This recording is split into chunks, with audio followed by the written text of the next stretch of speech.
Awal cerita dari proses pencarian di bandara oleh keluarga itu abang saya ini.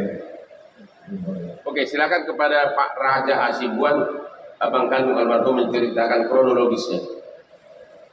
Yang pertama itu adik saya bersama kakaknya, juga adik saya beserta keponakan mereka ke Bandara Kuala Namu. Tanggal berapa? Tanggal 24 April. Oke. Jadi tujuannya untuk mengantarkan keponakan saya itu berangkat ke Malaysia. Ya. Kemudian adik kandung saya itu Asia Sinta Dewi Hasibuan, dia menemani keponakan kami check-in. Kemudian setelah itu dia kembali lagi turun ke bawah dan menemui kakaknya atau adik saya juga. Setelah itu mereka pulang kembali, tapi pada saat di pelataran parkir mobil tiba-tiba keponakan saya itu meneleponnya bahwasanya Buci ada yang mau disampaikan penting, tapi jadi almarhum sudah mau pulang. Iya, sudah di pelataran parkiran. Ya, terus jadi oh ya sebentar biar Buci ke sana. Kemudian adik saya ini memasuki kembali ke bandara. Kemudian dari bandara keberangkatan itu kan di sebelah kiri itu ada lift, dia naik lift itu. Kemudian itu masih komunikasi sama keponakan saya. Kemudian keponakan saya bilang, Buci, sudah sampai mana? Udah di lift. Tapi tiba-tiba setelah adik saya kemungkinan sudah di atas tuh ya, dia bilang, ini kok sepertinya Buci terjebak di lift. Buci di lift yang mana katanya? Kemudian nggak ada lagi jawaban, lost contact. Kemudian keponakan saya itu menghubungi mamanya yang di bawah. Ma, itu Buci tadi komunikasi sama saya. Setelah itu kok nggak ada kabar berita lagi. Dia bilang tadi dia terjebak di lift katanya. Kemudian tolong diminta tolong pihak security atau apa supaya diinformasikan Buci terjebak di lift. Kemudian pihak keluarga, pihak kami langsung ke bagian informasi yang ada di bandara, bagian security. Jadi kemudian kami sudah sampaikan bahwasanya adik kami itu terjebak di lift. Itu lost contact-nya itu pada saat pukul 20.15 malam. Berapa? 20.15 jam 8.15 malam. Tanggal 24. Ya. Kemudian langsung hubungi petugas. Langsung security bandara. Oke, terus? Kemudian petugas security bandara kan kami sampaikan bahwasanya kami ingin melihat CCTV yang ada memantau lift. Ya. Ternyata nggak direspon. Jadi pada saat itu sudah minta ke petugas bandara untuk melihat CCTV. Sudah. Yang minta siapa? Yang minta kakak langsung. Oke, terus nggak dikasih? Nggak dikasih dengan alasan prosedurnya banyak segala macam, ya sudah. Jadi kemudian Pak, jadi pihak security ini membantu mencari tapi secara kasat mata. Kayak keliling-keliling lagi sekitar lift begitu? Iya. Sekitar lift. Kemudian setelah itu kan tidak ada lagi upaya-upaya yang lain, maka keluarga berupaya mencari sendiri di sekitar atau di seputaran bandara hingga dini hari. Sampai dini hari dari jam 8 lebih. Iya. Mereka ada memutarkan CCTV, tetapi tidak apa. Nanti jangan salah pula apa. Memutarkan tapi tidak di lift, di seputarannya itu aja. Yang ditunjukkan CCTV di sekitar, di luar lift. Di luar lift. Yang di dalam lift nggak ditunjukkan. Tidak ada. Oke, terus? Kemudian sampai akhirnya setelah dini hari makanya pulang. Yang anehnya setelah 3 hari setelah ditemukannya jenazah adik saya, kenapa lah baru ditayangkan itu CCTV? Oke. Selama 3 hari kalian nyari terus? Nyari informasi kemana-mana kan, ke tempat saudara, cari informasi ke tempat temannya, mana tahu menginap atau apa segala macam. Ya. Karena kan kadang-kadang kita lihat kan dari sudah tidak aktif lagi HP-nya kan, kita entah kemana kan begitu. Jadi ternyata tidak ada. Kemudian pada tanggal 27 itu kami dikabari sekitar jam siang lah, jam 11 lewat. Jadi kami langsung, sebenarnya gini, saya berembuk sama saudara, loh ini saya tanya lagi, loh kemana ini si Sinta kok belum apa juga? Iya bang, mungkin ada tempat apa gini. Oh enggak bisa gitu, saya bilang, ayo kita ke sana. Kami pergi langsung ke bandara. Jadi begitu sampai di tol bandara, memasuki tol bandara, itu di telepon bahwasanya ada penemuan jenazah, kemungkinan adik saya. Jadi kami ke sana. Itulah makanya yang saya sesalkan. Setelah itu baru ada penayangan CCTV adik saya. Jadi saya merasa kecewa sekali. Kenapa dari awal sudah tahu? Kan titiknya sudah tahu. Kita sudah tahu titiknya kemana. Kenapa lagi kita harus kemana-mana? Sudah tahu titiknya bahwasanya adik saya terjebak di lift. Kenapa yang ditayangkan lain, kemudian yang kita minta tidak di respon? Itu aja. Kemudian masalah yang perkataan dari pihak angka 10 itu namanya Pak. Itu katanya adik saya membuka paksa pintu lift. Secara logikanya itu saya nggak terima. Secara logikanya pada saat kita lihat tayangannya secara seksama, apa mungkin tangan adik saya satu pegang HP di telinganya seperti ini, di kupingnya, kemudian tangan kirinya, bukan tangan utama yang selalu dia gunakan, membuka pintu. Apa mungkin? Itu saya rasa tidak masuk logika. Nggak mungkin tidak ada seorang wanita bisa membuka paksa lift kalau memang lift itu sudah tertutup. Pertanyaannya, memang liftnya itu ada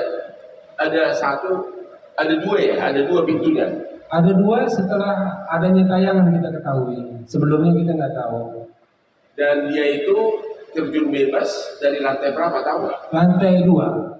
Lantai 2 tapi terjunnya bukan ke lantai tapi langsung ke dasar. Berarti antara lift tersebut tidak ada lantai seperti ini, artinya bolong gitu. Iya, ada rongga. Ada rongga. Iya. Artinya bahwa itu tidak seharusnya keluar dari situ karena ada rongga. Iya.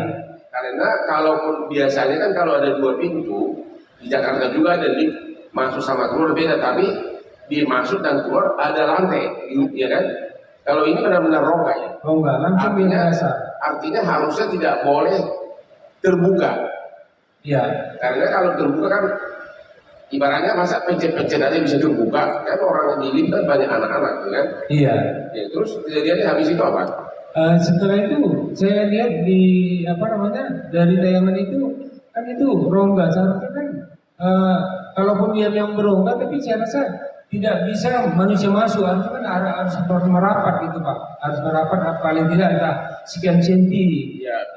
Kan nggak mungkin tubuh manusia itu di pintu itu pintu yang nggak berfungsi, kita bilang kan begitu, tidak berfungsi tapi ada rongga, itu kan namanya ya sulit saya mengatakannya bagaimana. Artinya dia jatuh bukan ke lantai yang normal di mana orang biasanya keluar dari lift, tapi ke suatu lorong begitu. Benar. Oke. Terus setelah itu baru evakuasi sampai sekitar hampir jam 9-an juga itu. Ya. Di situ ada dari pihak Polres bertanya, jangan sekedar bertanya itu aja kan, bagaimana itu siapa atau apa. Itu saya bilang adik kandung saya. Kemudian setelah itu kami bawa ke rumah sakit Bayangkara, arahan dari polisi juga itu kan. Karena kami minta jasad adik kami itu supaya diotopsi, supaya kita bisa tahu hal yang sebenarnya itu seperti apa gitu Pak. Ya, terus sudah diotopsi? Sudah diotopsinya nggak langsung, dia dulu 1 malam karena itu sudah jam 9-an.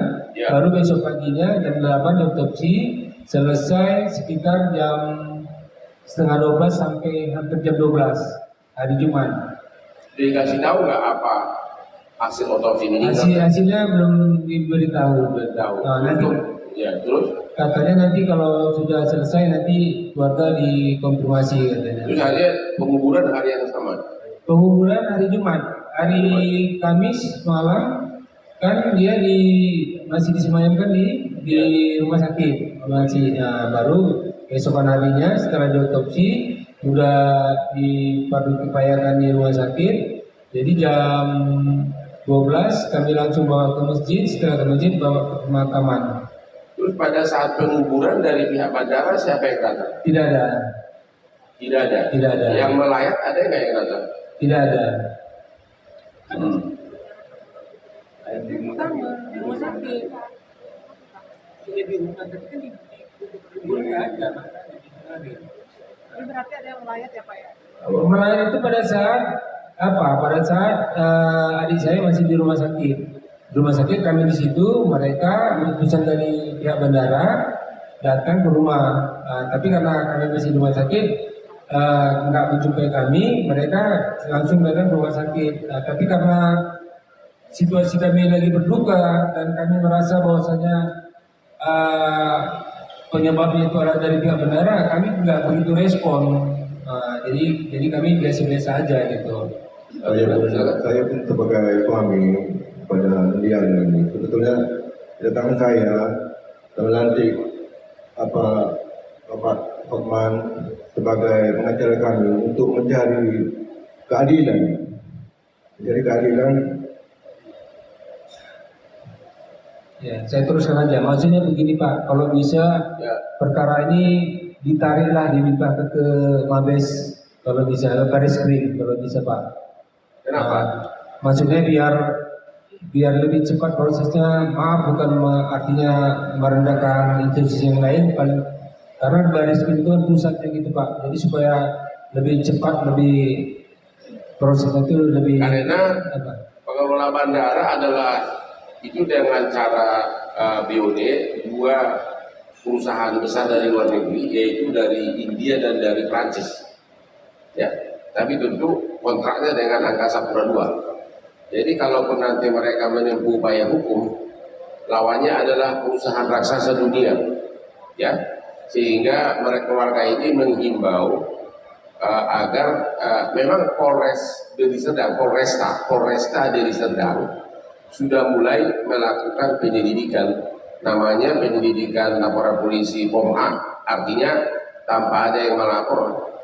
Tapi karena ini skalanya sudah viral dan sudah menyangkut dan juga nanti akan terkait dengan dua perusahaan raksasa dunia, jadi keluarga ini menghimbau kepada Bapak Kapolri agar penyelidikan itu dan nanti kalau ditingkatkan ke penyidikan agar dilimpahkan ke Baris Krim Mabes Polri.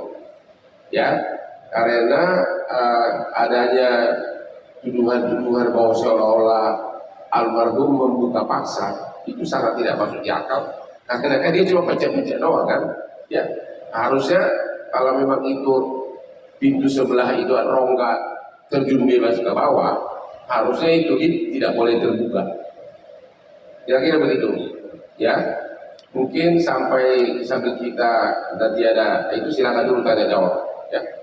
Pada kesempatan ini juga Pak. Betul. Katanya ada dari Angkasa Pura datang melayat dengan membawa uang buka 5 juta. Iya. Coba agak kesana ngomongnya. Ya, 5 juta gitu. Ya, ke sana Pak, ya ke sana. Putar lagi, putar. Iya. Pak gitu. Ya. Iya. Kemudian Ya, yang kamera Pak. Saya terlalu ganteng jadi Bapak lihat saya. Ya, ke sana. idola. Oh, idola. Kemudian ini Pak. Bukan idola gua. Pak, pada kesempatan ini juga saya abang kandungnya mewakili keluarga semua, khususnya keluarga Sibuan, memohon dengan sangat agar Bapak Hotman dan tim 911-nya tolonglah memegang kasus ini, artinya mendampingi pihak kami sebagai pengacara sampai tuntas Pak, minta tolong. Kita lakukan yang terbaik. Ya, Pak. Saya pribadi percaya kepada Kepolisian Republik Indonesia yang bisa bekerja secara profesional untuk mengungkap tanpa nutup-nutupin apapun, karena terlalu banyak cerita-cerita miring di medsos tentang apa kejadian nggak benar di medsos. Jadi supaya diungkap seluas terbukanya. Oke. Sebelum tanya jawab, saya mau secara hukum dalam hal kasus seperti ini ada dua aspek hukum ya. Dari segi KUH pidana, pasal 359 KUH pidana mengatakan bahwa barang siapa karena kelalaiannya menyebabkan orang lain meninggal bisa diancam penjara maksimum 5 tahun penjara. Itu 359. Itu secara pidana. Secara perdata dalam pasal 1367 KUH Perdata bahwa seseorang atau perusahaan bertanggung jawab atas perbuatan anak buahnya maupun akibat apapun yang ditimbulkan oleh benda-benda yang di bawah pengelolaannya. Jadi secara perdata maupun secara pidana ada dasar keluarga ini untuk mengajukan upaya hukum kalau memang ada kelalaian dalam pengelolaan lift, di mana lift yang harusnya tidak boleh terbuka, tapi hanya dipencet-pencet doang bisa terbuka, padahal di depan lift itu ada ruangan terjun bebas. Itu kira-kira aspek hukumnya ya. Silakan bertanya. Tadi sempat bilang katanya mau somasi dulu, itu somasinya kapan dan berapa hari? Itu baru kita sudah dapat surat kuasa, jadi di sini perusahaan, coba. Kita sudah ditandatangani surat kuasa oleh suami almarhum. Kita pertama akan membuat surat somasi. Pertama, nama-nama perusahaan yang kita akan somasi ya. 1 PT Angkasa Pura II. 2 PT Angkasa Pura Aviasi, yaitu anak perusahaannya. Kemudian PT Angkasa Pura Solusi, yaitu yang melaksanakan pengurusan lift dan sebagainya.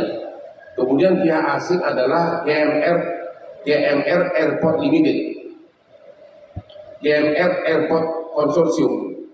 Satu lagi perusahaan Prancis, Europort de Paris. Europort de Paris. Jadi semuanya 6 di sini. Kita mau kirim somasi dulu karena sampai hari ini belum ada penjelasan resmi ataupun tidak ada keluarga ini belum didatangi oleh pihak yang berwenang dalam pengelolaan bandara dan lift tersebut. Jadi kita somasi dulu. Saya sudah bicara dengan chatting dengan Kapolda Sumut, Pak Panca Simanjuntak. Dia mengatakan bahwa masalah ini sudah mulai ditangani oleh Polresta Deli Serdang. Saya juga sudah chattingan dengan Polresta Deli Serdang, tapi saya juga agak terkejut sampai hari ini belum ada dari keluarga yang di BAP ya, belum ada ya. Sampai hari ini belum ada yang dilakukan berita acara pemeriksaan. Itu kira-kira. Mulai kapan akan dikirimkan suratnya, tanggal berapa? Kita akan kirim surat somasi tentu ya mulai hari ini lah. Kita habis ini kita kerja. Ya dalam minggu ini pasti. Seminggu kan? Wah, kota nggak pernah kerja seminggu. 24 jam udah beres.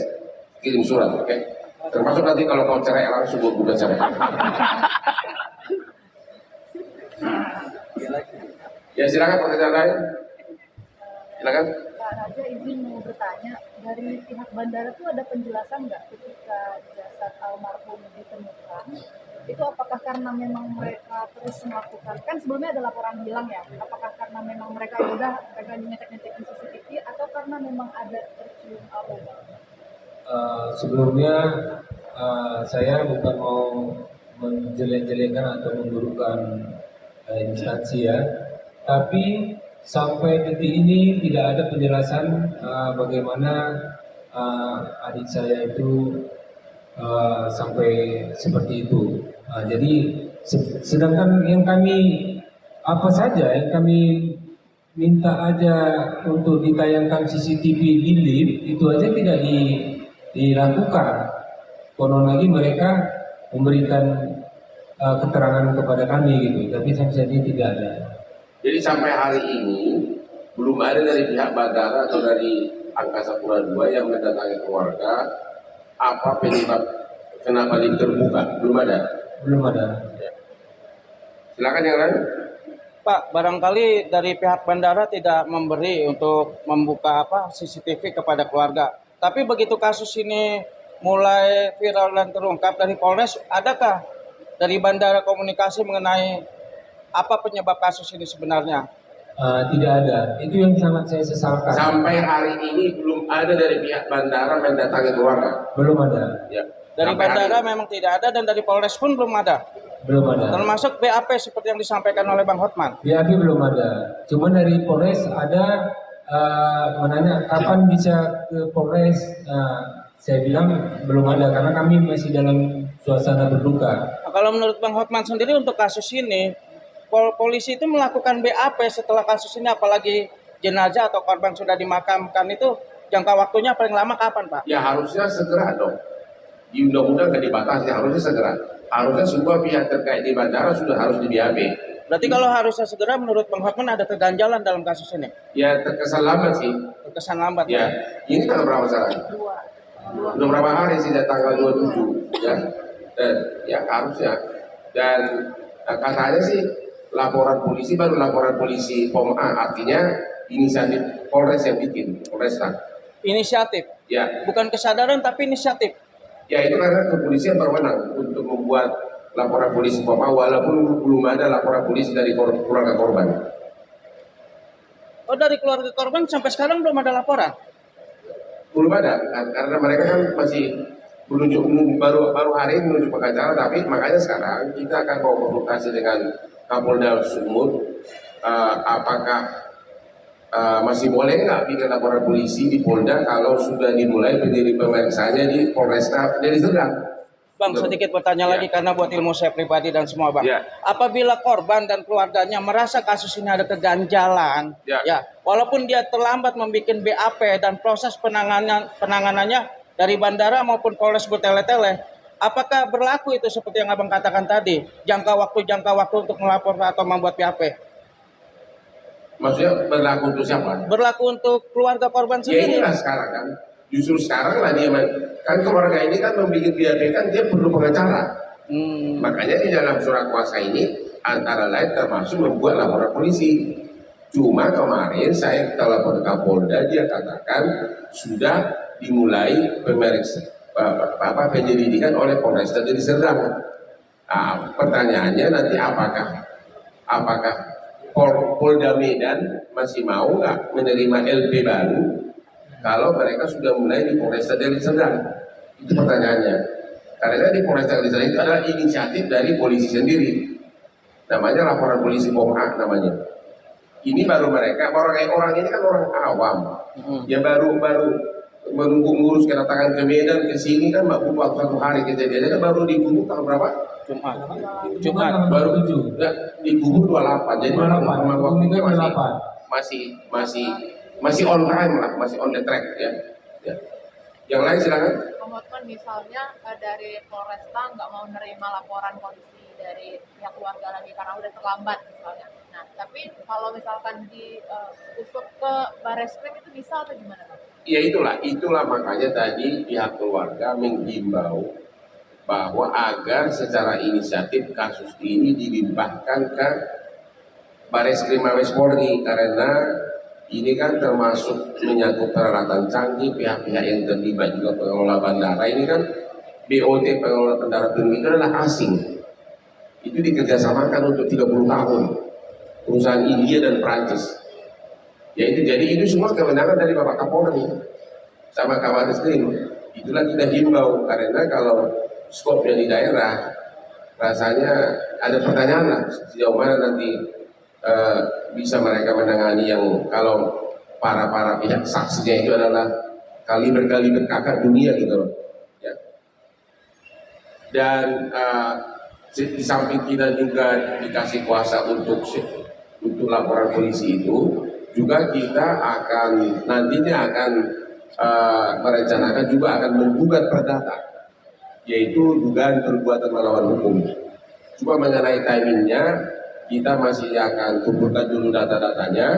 Tentu gugatannya nanti akan di pengadilan negeri yang membawahi Kuala Namu, yaitu pengadilan negeri daerah Deli Serdang kalau nggak salah.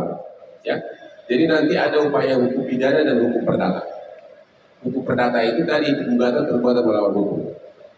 Ya, karena dugaan kelalaian dalam pengelolaan liftnya tersebut menyebabkan matinya orang. Kira-kira begitu, ya. Tapi karena ini kan masih dimulai dan Masalahnya suami almarhum ini tinggalnya di Malaysia. Kan yang baru yang kasih surat kuasa kan dia. Itu ada gejala teknisnya, masalah gejala teknisnya dan padahal dia sudah harus pulang pergi ke Malaysia. Ada lagi pertanyaan? Ya. Untuk keluarga korban selama ini pihak pengelola ada nggak datang ke keluarga untuk memberikan uang santunan atau rayuan lah gitu supaya tidak up? Coba diulangi. Ada nggak dari pihak bandara atau dari Angkasa Pura datang untuk mencoba untuk mediasi, pembicaraan, mediasi atau menawarkan sesuatu lah, uang duka atau apa gitu? Iya. Maaf sebelumnya, jangankan mengajak komunikasi, sementara permohonan kata maaf aja sampai saat ini tidak ada, sampai detik ini. Ya, Bu, masih ada pertanyaan, silakan. Iya. Uang 5 juta mungkin itu hanya sekedar datang orang melayat, ya, uang duka doang, itu bukan uang santunan ganti rugi.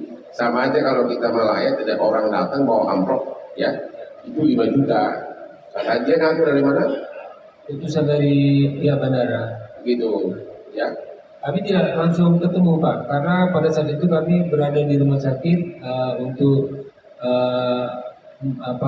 mengurus otopsi adik saya. Jadi uangnya dikasihnya mana? Uang dikasih melalui keluarga di rumah, tapi tidak dibuka-buka sampai terakhir saya bilang buka aja, kan nggak mesti apa, karena itu tidak mengikat, karena itu wajar kalau orang yang berduka didatangin diberikan amplop seperti kata Pak Orman tadi, kan seperti itu. Gimana semua lengkap? Masih ada pertanyaan, silakan. Ya.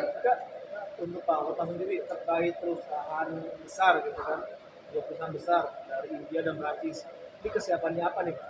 Rencana buat melawan upaya hukum? Kalau kesiapan sih, mereka perusahaan besar pasti menyewa pengacara besar. Ya, saya udah 40 tahun jadi pengacara besar. Saya udah 20 tahun sama asing. Saya 4 tahun jadi kerja di kantor pengacara terbesar di Australia. Jadi tidak ada keraguan ya Pak ya? Mungkin Siapkan. pengacara mereka kali yang ragu lawan saya. Mantap. Siap tarung ya Bang. Ya, artinya kita profesional kan, semua tergantung bukti-bukti yang ada. Cuma memang itu kendalanya di Indonesia, budaya hukum seperti ini belum membudaya. Kelalaian menyebabkan, dugaan kelalaian menyebabkan meninggalnya orang. Di Indonesia ini belum membudaya hukum seperti ini. Dan juga dari segi nilai nyawa manusia itu pun di Indonesia ini belum begitu tinggi nilainya. Itu salah satu, makanya saya nggak tahu apakah mereka juga cover asuransi atau tidak. Makanya di negara-negara maju asuransi sangat laku, karena kalau sampai kehilangan nyawa seperti ini bisa menyebabkan ganti rugi bisa besar banget itu. Cuma di Indonesia belum budaya seperti itu, sehingga semuanya nyawa itu terkesan nggak begitu mahal gitu, ya. Jadi ini adalah salah satu juga pembelajaran bagi rakyat agar berani hal seperti ini. Karena pembuktian ini nanti akan complicated. Kemungkinan besar dia akan mengatakan dikorbankan salah satu pegawainya, pegawai lift. Bisa jadi nanti bos-bosnya enggak, tapi dikorbankan salah satu. Nah, itu yang jadi masalah. Terus mengenai nilai manusianya, itu bukan pidana, itu perdata. Nah, itu jadi masalah lagi. Nilai manusia dan dirugi kehilangan nyawa di Indonesia ini masih sangat relatif kurang dihargai. Ya, kira-kira begitu. Masih ada? Pak, Ya, maaf, artinya pada kesempatan ini sekali lagi kami mengimbau kepada Bapak Kapolri, semoga kiranya kasus ini dapat ditarik ke Mabes Polri ya, Baris-Krim, dan kemudian saya atas nama keluarga semua mengucapkan terima kasih yang sebesar-besarnya kepada Bapak Hotman dan tim Hotman 911 yang telah berkenan untuk menjadi pengacara keluarga kami, dan kami sangat-sangat menghormati dan kami sangat berharap, dan karena kami sudah tahu bagaimana Bapak Hotman ini begitu peduli dengan orang-orang lemah seperti kami yang mungkin kalau tidak dengan Bapak ini mungkin masalah ini menjadi tabir di gelap dan tak akan terungkap. Jadi sekali lagi pada kesempatan ini juga kami semua keluarga berdoa semoga Bapak Orman dan keluarga dan juga timnya diberikan Allah kesehatan, keselamatan dan kebahagiaan. Saya rasa itu aja Pak. Terima kasih, dan di sini ada tim juga namanya Ibu Putri, pengacara Putri yang biasa di Kopi Joni, dan sekali lagi kita melakukan yang terbaik dan ditegaskan sekali lagi kalau untuk Hotman Haiwan kita tidak pungut biaya 5 perak pun. Terima kasih. Ada lagi? Apa? Ibu rumah tangga, saya rasa nggak usah melebar kemana-mana ya, itu aja cukup ya. Ibu rumah tangga ya? Suaminya kerja di mana? Di Malaysia Airlines di Kuala Lumpur. Malaysia? Malaysia Airlines System. Malaysia Airlines Berhad. Jadi bandara juga. Bandara, di Bandara Kuala Lumpur. Selama ini almarhum tinggal di Medan atau di Malaysia? Dia bolak-balik Pak. Bolak-balik ya? Iya bolak-balik. Nah, dulu mama kan mendiang ibu sakit, jadi Ya. dia kan sering jaga ibu. Jadi langsung sekolah di sini anak saya. Gitu. Jadi pertanyaan kunci dalam kasus ini adalah siapa yang bertanggung jawab kalau lift bisa terbuka hanya dengan dipencet, atau begitu terbuka di depannya adalah ruangan terjun bebas, bahkan sampai ke mana? Ke dasar, tidak ada lantai. Yang kedua, apakah almarhum membuka paksa? Kalau membuka paksa kan harus dengan alat berat, ya kan? Kalau pencet-pencet begitu, ya anak kecil juga bisa. Itu namanya bukan membuka paksa. Berarti something wrong dengan liftnya, ya. Kita tidak tahu apakah memang sistemnya yang salah sehingga terbuka, karena kalau terjun bebas, begitu terbuka terjun bebas berarti pintu itu tidak dimaksudkan untuk keluar, ya kan? Tidak dimaksud untuk keluar, karena kan ruangan terjun bebas ke bawah, tidak ada lantai, kita keluar itu langsung ada laki, ini tidak ada. Mungkin si almarhum sudah terbiasa, kita semua begitu terbuka kaki melangkah kan, udah pasti ada lantai. Ternyata yang ada adalah ruangan kosong, nampak langsung ke bawah. Berarti pintu ini harusnya tidak boleh terbuka. Dan kalau boleh terbuka, tak hanya dengan dipencet, berarti salah dalam pengelolaan lift. Ya, sistemnya salah yang menyebabkan matinya orang. Ya harusnya memenuhi unsur 359 KUH pidana. Ya. Terus Pak, waktu yang di lift itu CCTV-nya udah tersebar kemana-mana itu, Ya. kan mendiang ini kan jatuh dari lift. Kok carinya kok sampai 3 hari baru ketemu sih? Itu pertanyaan diri saya sendiri. Seharusnya kan ini kan bukan MH 370 loh. Ya. Harus cari kemana-mana. Ini kan Artinya dari CCTV itu udah nampak kan? Artinya kalau memang ini yang kedua nih, kalau memang ada orang terblokir, terjebak di lift, harusnya kan yang dilihat adalah CCTV dalam lift, ya kan? Hanya dengan melihat itu sebenarnya 1 jam pertama sudah ketahuan apa yang terjadi, ya kan? Ternyata waktu keluarganya katanya mencari-cari, yang dilihat CCTV di sekitar bandara. Sementara Di luar lift. Iya. Sementara pengaduan adalah bahwa ada keluarga terjebak dalam lift. Tapi CCTV dalam lift tidak dibuka saat itu. Sesudah ada bau busuk baru dibuka, begitu. Sesudah 3 hari. Oke. Sudah cukup pertanyaannya?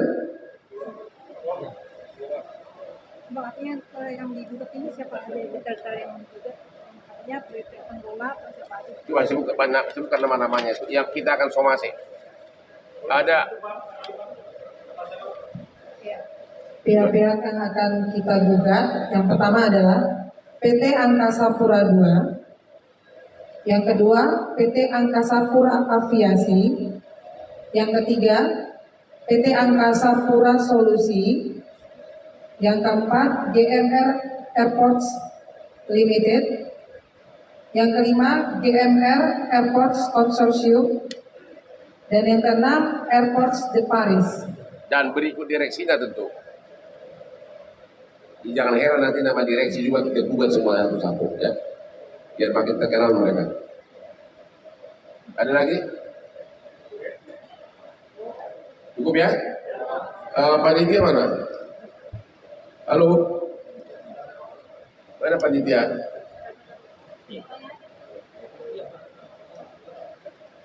Habis ini apa? Ada teh nggak di luar? Ada Bang, dari minum di sana. Oke. Makanannya di depan. Apanya? Makanannya di depan, minumnya Oke, ada di- silahkan ada minum di sana, ada apa ya? Makanannya apa di depan? Yang jelas bukan apa-apa. Makanannya di mana? di depan Bang. Oh, di pintu tadi. Ya, Ya, silahkan. di lobi. Mau minumnya juga di sana. Minumnya di sini. Bang. Ya, jangan lu kasih minuman itu dong yang untuk kelaparan dong. Nanti malah ikut dia party ya. Ya. Aman Bang. Masih ada terakhir dari Bapak sebelum kita buka? Silakan. Kembali mungkin ini berulang-ulang itu bukan berarti kami mengulang-ulang aja. Ya, Bapak berdiri deh. Pak, madep ke Dia kesal, jangan dia ke saya terus. ini Oh, duduk aja. Menghadap sana. Putar. ini bukan artinya berulang-ulang, mungkin berulang-ulang membosankan, tapi bagi kami ini adalah yang harus kami sampaikan karena rasa hormat kami dan rasa berterima kasih kami kepada Bapak Otman yang sebelumnya juga kami sudah banyak mendengar dan melihat bahwa Bapak tersebut sangat-sangat peduli dengan kaum yang lemah. Yang penting itunya dulu deh. Ah. Kalau untuk saya, Kemudian, mereka udah tahu bilang gua. kemudian itu ya, yang jadi satu pokok yang paling penting juga bahwa kami bermohon kepada Bapak Kapolri agar kasus ini dapat ditarik ke Bareskrim Mabes Polri. Nah, itu saja. Mudah-mudahan orang-orang atau siapapun itu yang membuat proses lancarnya kasus hari kami ini diberikan kesehatan dan keselamatan oleh Allah dan selalu dijaga dia dan keluarganya dari hal-hal yang tidak diinginkan. Itu saja. Terima kasih. Saya kira itu akhir dari kita punya pertemuan pagi ini dan terima kasih atas kedatangannya. Dan kalau ada pertanyaan berikutnya nanti silakan menghubungi kita ya. Yang jelas surat kuasa sudah tanda tangan dan kita akan mulai memproses dengan cara somasi.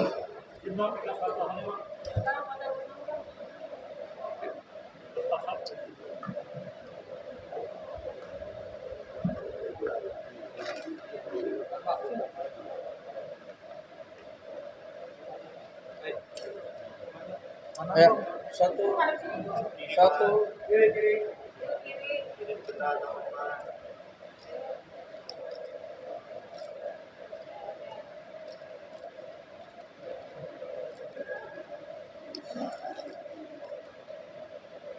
Cukup?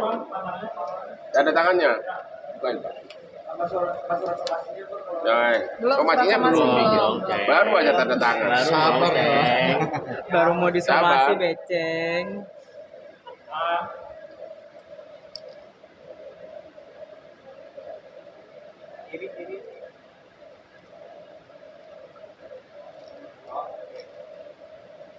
Iya. Kita berfoto. Kita nanya foto kita dari sini. Foto ada apa? Ranti. Foto dari sini, dari sini.